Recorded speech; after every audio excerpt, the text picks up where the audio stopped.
Hello, and welcome to the 2021 TRS-ERS Emerging Manager Conference. My name is Lauren Hanza, and I'm a portfolio manager at the Employees Retirement System of Texas.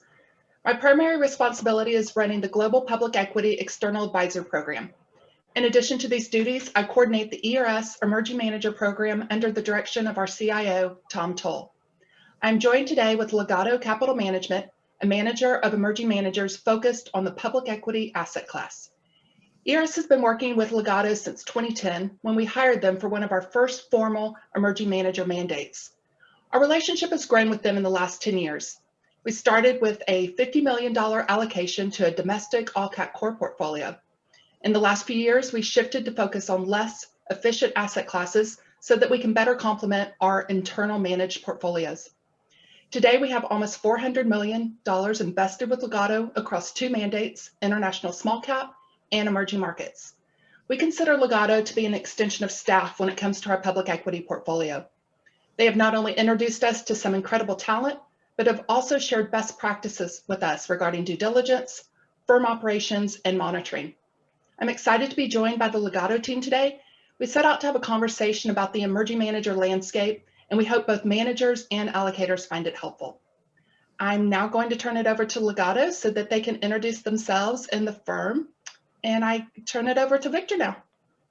Thank you very much, Lauren. Happy New Year. We're thrilled to be with you today. I'll begin by giving a brief introduction and a little background on each of the three of us this day. I'm Victor Himes. I'm the managing member of Legato in the investment area, overseeing our investment activities. I lead the quarterly investment meetings. I support our research client service professionals. I lead the introspection process, which is a key driver of all of our innovation across the firm, and I conduct manager due diligence. I've been at the firm since its founding 17 years ago, and a little over 30 years of experience in the industry. Eric Pollock is with us today. He's the managing member overseeing our business operations. He manages the firm's operations. He leads the operational and compliance due diligence effort at the manager level and the firm level. He also leads our ESG and compliance peer group initiative that many of you have participated in over the years. Finally, he conducts manager due diligence, has been with us for 10 years and a 28-year career. Next but not least is Diane Kamhankar, a senior research analyst with Legato. She leads the focus list manager ranking process at the firm. She is also very much involved in research client service as well as conducting manager due diligence. We're thrilled that she's been with us for 6 years and an 18-year career. I will turn it back to you, Lauren. Okay, well, great. Thank you for that, Victor. I guess we'll just jump in. I had some questions prepared for y'all today. So you, Victor, I'll start it off with you. You've been working in investment management for quite some time. Can you give us a reason why you decided to start Legato and what your vision for the firm was? Wow, that's a great question. I'm going to give a little history because that'll give you some context on it. I began my career at Goldman Sachs and quickly migrated to the area of mortgage derivatives, realizing that clients were at a distinct disadvantage with regard to knowledge and systems necessary to derive insights in that particular area of the market. I moved from the sell side to the buy side and began with a large institutional money manager. When I walked in the door in the early 90s, I was assigned 3 institutional portfolios and $1 billion of assets to manage. We grew that as I moved to a new position as leader of that team to 10 billion over the next 3 to 5 years, I think it was. And at that point, Lauren, I started to understand the importance of the client's consultant, and the importance of all of us working together to deliver optimal service to you. And on that, as we continue to evolve, I was then later asked at the same firm to run the entire institutional business across North America. That was about $80 billion and 400 clients with 34 teams around the world. At the same time, I had chaired 3 not-for-profit investment committees and sat on 4. And this was over time, not at the same time, thank goodness. At the point where we sold that organization to another, I was really doing some thought and thinking about how can I give back more substantially. take all that knowledge and share it with entrepreneurial teams that did not have access seemed to be the perfect answer. So the vision back then was the same as it is today: deliver excellence defined by competitive risk-adjusted returns and industry-leading client service. If we achieve those two important objectives and source in untapped pools of talent that are largely populated in many ways with historically underrepresented groups, we'll all win. So win-win for everyone. Our clients win because they get access to new ideas, new managers that have a size that they can use as an advantage to help our clients. Then it's important to focus on quality as opposed to size. And that's something that's been a hallmark of our firm. It has never been our goal to be the largest firm. It's been our goal to be the best firm, to create a suite of products that every client, no matter where they are that you ask about us, will say the same thing. Excellent organization, brings us great ideas. Okay, great, thank you. Well, as some of these managers are looking to build their own firm, what can you say has been the most challenging part of building a firm, and what has been the most rewarding? This is not surprising. Fighting the status quo. That's been the most challenging piece of this. When you come from the institutional world and you're introduced, as I was in the early 2000s, to a new industry, you tend to bring a white sheet of paper that's blank. And someone described this industry to me, and I thought, wow, this is exciting. Here's what we need to do. Here's how we should do it. I had a lot of ideas. And, you know, we ended up creating an investment process that I believe was the initial investment process at an imam that actually took the scoring of managers and used that as a driver of their actual allocation in the portfolio. So managers with a higher score had a higher allocation, because we thought, if we believe this, if we have conviction, why not put the conviction in the actual portfolio and help the client? That's called conviction ranking, and that's what we really pioneered at Legato when we were on our start. Our model for client service was one of partnership, which meant revealing how we do what we do, shared through something I've talked about earlier, introspection and transparency. So we believe that at the time, that would be the model. That would be a model that institutions would find very attractive. An organization that saw themselves as an extension, a real partner, a partner where there was transparency, where you could see how we did what we did, and we could together find better ways to do things. Most rewarding for me, taking all of our knowledge gained from leading investment committees, managing assets directly for institutions, bringing a team of 6 together, all looking at managers. Incidentally, the 6 of us come from 5 different decades with regard to birth. So, you know, we've got diversity in thought, diversity ethnically, racially, and then the most important piece, once you've put all those people together, is you got to listen to them. So all the information that comes from this team is brought into the central central database anonymously. So we don't know who said what until we actually see it all together, so we can hear what the reasons are and the drivers for the score. And the most important thing is, what were the results? What are the things that make me happy, make me proud? I mentioned 3, Kabouter, Bridge City, Ultraview, all examples of organizations where we were first, early, and they ran the gamut. Some needed very little development help. Others needed significant help, where we would literally get involved with writing a document that basically captured what the investment team had said they were trying to do in their process. That fills us with great joy, because all these firms have thrived since that initial investment, and the initial allocation was as small as when they had $5 million. So it's really quite a statement. It's something we're very proud of. Okay, great, thank you. Well, let's turn over to the process and start at the beginning, the identification stage. I'm going to ask Diana, what is the best way for a potential manager to get in touch with Legato? And what are you looking for currently? Any gaps in your manager lineup and any crowded strategies? I think you may need to unmute for me. I put you on mute. Great, thank you. Thank you, Lauren. Well, first of all, we invite managers to visit our website, legatocm.com, and complete the form, submit their information under the Investment Managers tab. That's the first step to get in touch with us. Also, if possible, fill out third-party databases such as eVestment. At Legato, we do maintain an internal database, but we also augment that with external databases. Basically, we are looking for entrepreneurial managers with the greatest potential to deliver high risk-adjusted returns over the intermediate and long-term periods, preferably with assets under management less than 2 billion in the long-only public equity space.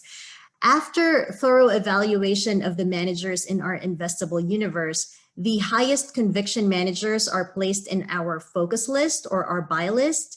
This list is comprised of managers we are continuously monitoring, managers with the highest potential of being funded if there's an opportunity, if we win a new mandate, or if we're looking to replace a manager within an existing lineup. Looking at our focus list, there aren't really any gaps, but I can say that on the domestic side, we have fewer large cap and micro cap candidates and more small cap managers on the list. On the international, global, emerging market side, we have a good number of managers, but we are always looking for new ideas there. One last thing I wanted to share about the focus list is that currently about half of our list is comprised of women and minority firms, and over 60% of Legato's total assets are currently allocated to women and minority firms. Back to you, Lauren. Okay, great. Thank you, Diana. Eric, let's switch from investment due diligence to operational due diligence. Can you talk about some common mistakes that newer managers make regarding the business or back office? Maybe red flags that arise when you are initially looking at a firm? And how about some areas that can be improved upon rather easily? Thanks, Lauren. So some of the common mistakes or concerns that we encounter really are that we find that the manager really hasn't developed a plan of how they're going to tackle some of the issues as they grow. It's very different when a manager starts out and they might be a 3 or 4 person firm. Over time, we all hope that they'll be successful and they'll continue to grow.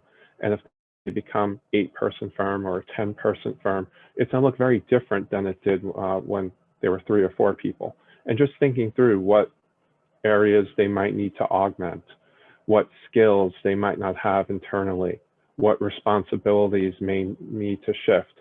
Having a rough sketch and an idea as to when that might happen in terms of AUM growth or number of account growth, knowing that the plan is just a plan, it's never going to be accurate or right, but just kind of identifying what additional steps you need to take to become a more institutional ready firm is something that I don't know that we see as often as we would like.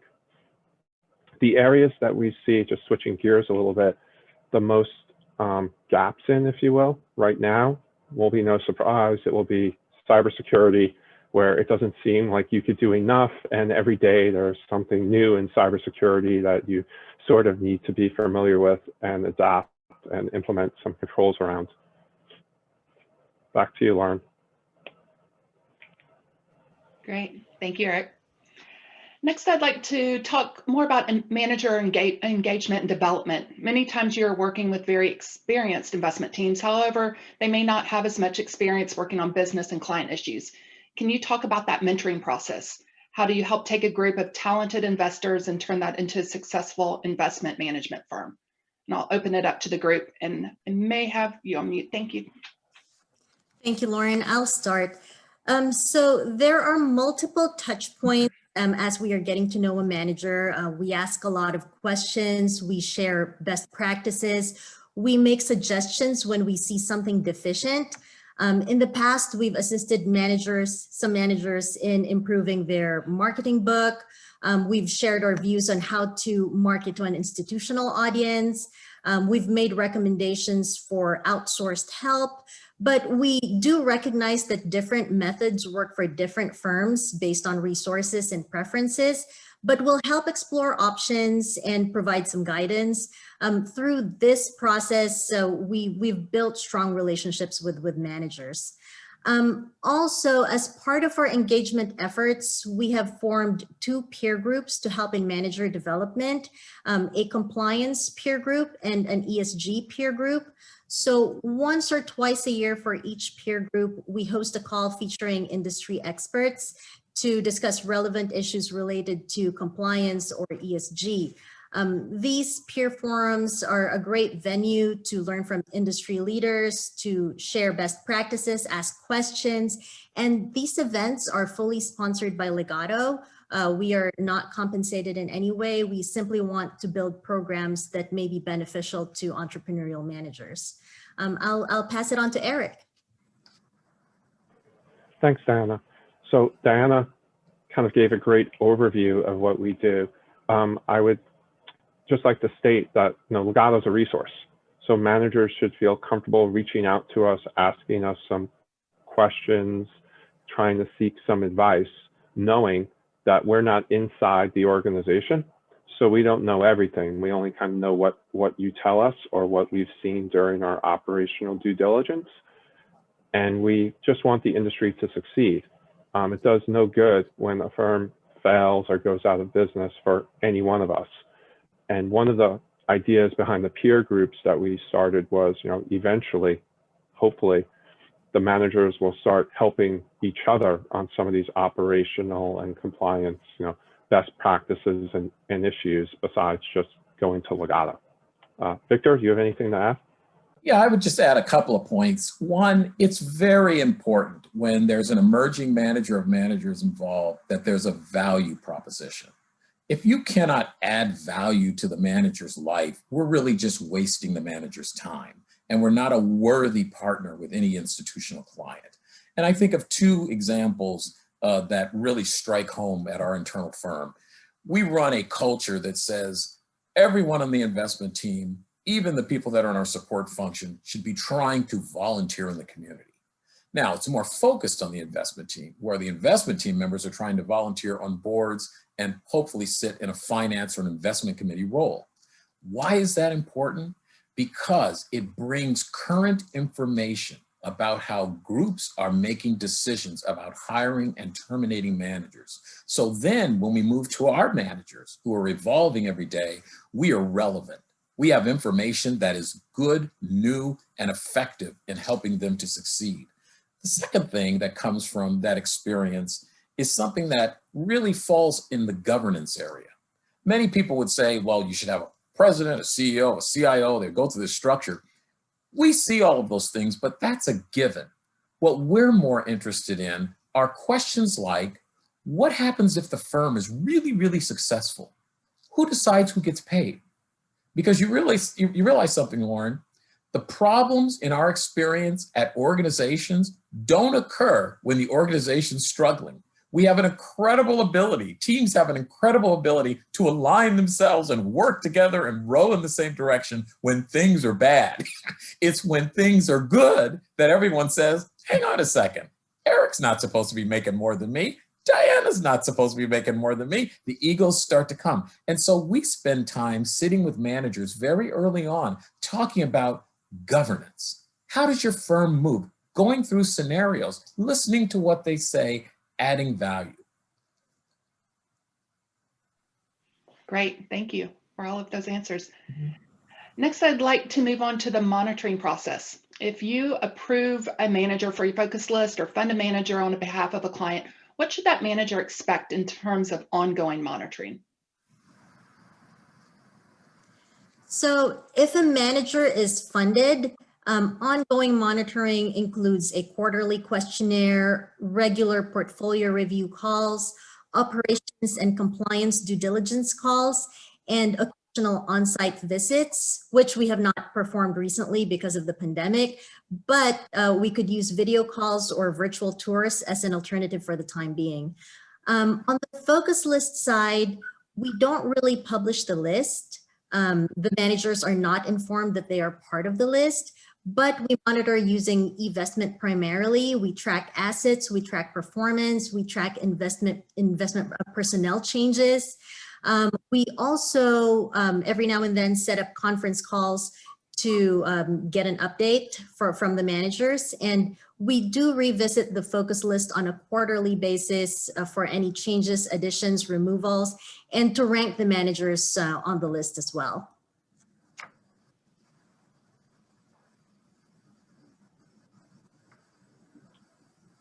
Sorry, hit the wrong button there. I would say that the monitoring process also includes on-site visits when we're able to visit focus list managers, just to get to know them better, right? And on a personal level, and open up and have a real direct conversation, and they could ask any questions they want. I know when I'm on site, and I'm happy to answer as long as I'm able to answer the question, give them some insight into our process, where they are, potentially things they could do to improve themselves. The thing I always tell the managers is the hardest thing for Legato to do is to fund all the managers that we think are worthy. We don't have enough assets to fund all our focus list managers, but it doesn't mean we can't partner with them on a different manner or way. Be a resource on, how to grow the business or how to improve their compliance or operations. Great. I think they've answered that very well, Lauren. Okay. Great, thank you. And speaking of that, let's turn to the allocator side. If an investor was to have a blank sheet of paper, how would you suggest starting an emerging manager program? And what have been some of the success stories and some pitfalls? What advice would you give? Oh, great question. This is really important, and it's very, very hard for plan sponsors to exercise discipline. I would start by saying organizational objectives must be aligned with structure and desired outcomes. That's a mouthful, but you have to say to yourself, as a group, as a decision-making body, what do I want to accomplish? And write those things down. Metrics associated with success must be clearly articulated and monitored. And I don't just mean investment performance, which is where people usually go. They say, if you beat your benchmark, you're doing a great job. If you don't, you're not. This is much more important and broader than just investment performance. Yes, that's the primary thing that allows all of us to survive and exist over time. But if it's not going hand in hand with these other meaningful parts, how is inclusion working? Are we getting to the best managers? Are we aligned properly with the overall portfolio that we're running at the institution? So very, very important. And then understand and identify structure and strategy where institutional value is highest. What does that mean in English? It means, where are the opportunities? In other words, we have large portfolios we work with, hundreds of billions of dollars. There are lots of things we could do, but what we have to do together with our client is identify the best place where we can have the greatest impact in a positive way through the program and through the managers we bring to the table. Expectations management is a key important ingredient here. What does that mean? We run an introspection process that runs all the time. It is our source of ideas for continuous improvement.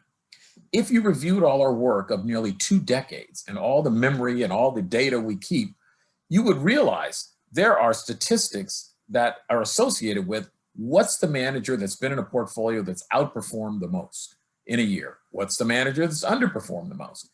That information is very important to share with a new client thinking about this, because then they get a sense of what should my expectations be before the portfolio is funded. It's no fun when you walk in, have had a tough year, no one knew what was going to happen, and everybody says, let's throw everybody out. That's why that happens. Bad for the portfolio, bad for the managers, bad for everyone. So we spend a considerable amount of time using our data, driven by our introspection process, to give them a real sense and feeling of what to expect. Next, and I've got 3 more points. Institutionalization is critical. In the best programs, and I would throw ERS Texas in that category, these programs are perfectly aligned with the larger portfolio. They play a role that throughout your organization, everyone is aware of, and it has meaning, it has importance, and it's clear how it connects. Why is that important? Because in any institution that's doing its job well, people graduate, people are promoted, people take other jobs. And if you haven't institutionalized what's going on, it can die, it can lead, it can do all kinds of things, almost all of them not good for the overall portfolio. So very important. Then there's a myth in the market. We hear a lot about direct and EMOM programs where you have, we're an emerging manager of managers, we're going direct. We've always thought both are important, working in tandem. We've frowned a little bit about those who've come out and said we're going direct, because what it tells us is they might not understand all the work that's being done with smaller managers. We're familiar with a lot of staffs. We sit on a lot of investment committees, so we know there are a lot of people that know how to do the things that some of the imams are doing with these managers, or can take the time to write strategy or to write process. I've never heard of a plan sponsor doing that with a manager. And if we want a robust universe going forward, someone has to be doing that if we're going to make this work. Finally, it's a full-time job. Developing managers is a full-time job. It's so much more complicated than just, hi, we just hired you. It's walking hand in hand. It's learning from the manager. It's adding value to the manager. Thank you, Victor. That was very helpful and very true. Appreciate that. Okay, switching gears again, I was going to talk about ESG. Legato has embraced ESG. Can you tell us about your approach and why you think it is important to develop this expertise? Great question, Lauren. So we just feel as a firm that ESG is here to stay, and it's the wave of the future. Individuals can have a very spirited debate about whether ESG is an alpha producer or not. At Legato, we're not saying it is or isn't. We're basically see ESG as a way to inventory all the risks that a company might have in an organized manner. So you could take them into an account and not leave anything behind. That's kind of our high level view of ESG. And then the managers can hopefully start to incorporate those risks into their valuation and their thoughts on the companies when they buy them, when they sell it, when they add, when they trim, so on and so forth. That's one of the things that we're trying to institutionalize and get the managers to understand through our ESG peer group. I don't know if anyone has anything else to add. Well said. Okay, great. And I have really just one final question, just about the current environment, how it's impacted small managers. Are you still seeing firm formations or assets being raised? And what about new emerging manager programs? Thanks, Lauren. That's a great question. Well, here's the interesting response to that. Is it tough? Absolutely. But there are characteristics of entrepreneurs. I don't know a successful entrepreneur that's not an optimist. Okay, so if you're not an optimist, don't get involved. And that being said, no one enters this business thinking it's going to be easy. So believe it or not, even though COVID-19 wasn't around in 2018, ask anyone, they would say it was a tough year. You could ask them about 2017. It was a tough year. We're used to tough years. We're built that way, and that's a benefit to the client because we don't run away when there's a tough quarter, a tough year. Has formation slowed? Absolutely. But the flip side of that is if you review the historical records coming out of times where things like COVID-19 have got a stranglehold, leads to very rapid new firm creation. So right now, there are many, many teams inside larger firms contemplating, when do we jump out? When do we start? When is the market going to be right for us to go out and make a name for ourselves and execute? So we're really excited about coming out of this COVID-19 period because we know we're going to continue to have dialogues on all of the boards that we sit on that lead us to opportunities. We will start to identify more and more teams that are ready and contemplating lifting out, who already know, no one can live through what we've just lived through and not really have a sense of how complicated the world can be for investors, as well as raising assets and all these things. But we've adapted. It's interesting because who would have thunk, after all the years of sitting on investment committees, There was never a time when I sat on a committee that didn't require that they looked into the eyes of the manager they were going to hire. And yet, a month ago, Legato was hired, having never seen the board face to face. So that's an example of the evolution that is critical for firms and critical for all of us. Being able to adapt, smaller managers tend to be very able to adapt. And so I'm optimistic. I know my team members are also optimistic, and we look forward to coming out of all of this. And I will leave you with one last statement, and that is, we at Legato have never seen in our history, in our 17-year history, a higher level of inquiry. We have so many organizations calling us, asking the important questions that you've raised, Lauren. How should you structure this? What should this look like? Some of them say, we're going to go it alone, Legato. Some of them say, we think you can help us in this way and this way. Any one of those discussions brings music to our ears. We don't have to win everything. We just want to be there as a resource to help this institutional initiative move forward across the country. Okay, well, great, thank you. That's all I have for prepared questions. Would anybody else like to address any things before we conclude this session? I would just say thank you very much, Lauren. It's been a long and very, very successful relationship. You all have taught us lots. You might say we've taught you a thing or two, but we think we're the winner in that exchange. But thank you very much for being such an avid supporter of emerging managers. Well, great. Well, ERS is fortunate to have you as a partner in this area. So we appreciate everything that you've done for us over the last 10 years. Thank you. And thank you, Eric, Diana, Victor. Thank you for being with me today. Thank you. Happy New Year. I would also like to thank TRS and the sponsors Grosvenor and Rock Creek for their continued support of smaller, newer, and diverse managers across asset classes. This conference would not be possible without them. And finally, thank you to everyone for joining us. We do hope this format has been helpful, but look forward to the time when we can meet in person again. If you were not able to participate in the live networking sessions today, I encourage you to reach out to Legato or to me.